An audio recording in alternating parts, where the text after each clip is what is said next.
What's up there, everybody? Hope all is well. Today we're having a look at the S-line primes from Panasonic. Here I am using the, let's see here, because I have a few of them. Here is the 50mm f1.8.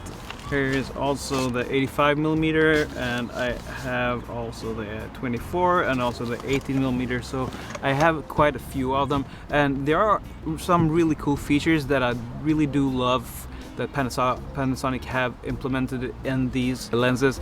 The best thing about these primes is probably that they haven't thought like a photography company when they made these primes. They basically thought that we're gonna make some primes that are really good for video and really good for photography. And one of the things with that is that, let's see if I can show you with one hand, is that the size of these lenses is basically the same, and that's really important when it comes to video lenses, because when shooting video, sometimes you want to put your camera on a gimbal, sometimes you want to put your camera in a rig, and when swapping lenses between focal lengths, you don't want to have a really big hustle when it comes to doing the changes. So for example, you don't constantly want to go and change setup. So if you have a follow focus, or if you have any kind of a gimbal setup and you're looking at changes that gimbal setup and you don't want to rebalance your gimbal, then it's really nice to have lenses that are basically same in size. They don't have to be exactly, but if they're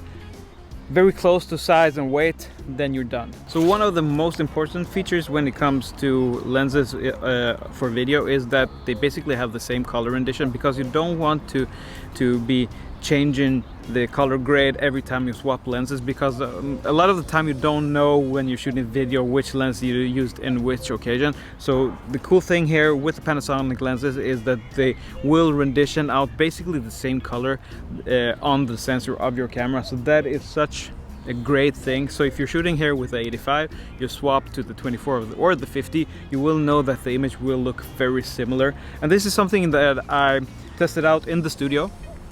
And my testing showed that Panasonic has done a really good job when it comes to the color resemblance between the lenses. So that is such a killer feature, and this is something that you won't find on normal photography primes, but you will probably see on higher end cinema lenses.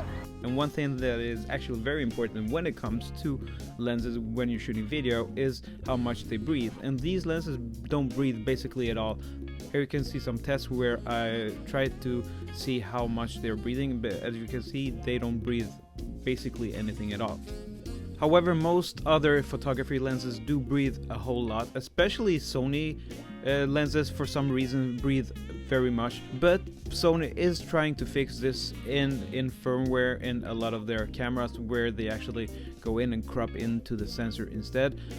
If I can choose, I would prefer if the lenses don't breathe from the beginning.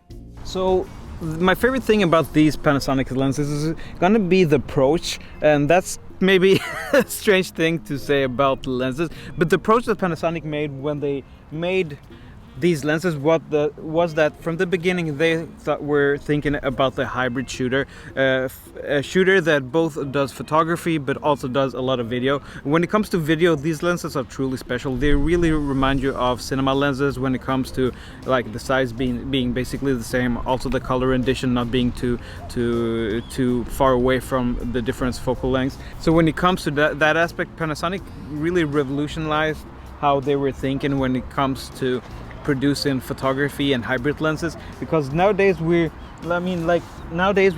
actually using photography lenses for video. Here we have the 24mm 1.4 from Sony, a fantastic lens, but it is a photography lens, so it has a few things that it actually lacks in when it comes to the photography aspects, such as heavy breathing. And even though I know that Sony is doing a lot when it comes to electronics with breathing compensation, so I'm shooting with the A7S III now, and that camera is a very expensive camera, but still it doesn't have breathing compensation. And me personally, I'm not a really big fan when you have all these features that crop into the sensor and make the actual sensor usage smaller. So what Panasonic is doing is a better thing, in my opinion, when it comes to giving us features on lenses that we really are looking for. And I hope other companies look at Panasonic and feel that, okay, we really need to watch and give the hybrid user something that they can actually use. And Panasonic is doing it right now with these lenses. I know that also Samyang is doing it with their I'm not sure what they call it, like V primes or something like that. And so there are two offerings that also give you autofocus, but also give you really stellar features for the people who shoot video. So big up to Panasonic for giving us these lenses. And I also think that Panasonic really thought about it when it came to the pricing, because they could probably take more money for these lenses, but they're giving us these lenses at a really good price point. Have here, guys, is the two different offerings coming from Panasonic and Sony. Of course, as I said before, here we have the S-line lenses. Here is the 18mm. You can see that they're very similar in size. I mean, I can't talk to millimeters, and I can't talk if they're exact to the millimeter in size, but they're very similar in size. Here you see the 50 and the 85, very similar in size as well. However, if we look at the offerings from Sony's, and almost all of these are the 1.8s. Here we have the 85.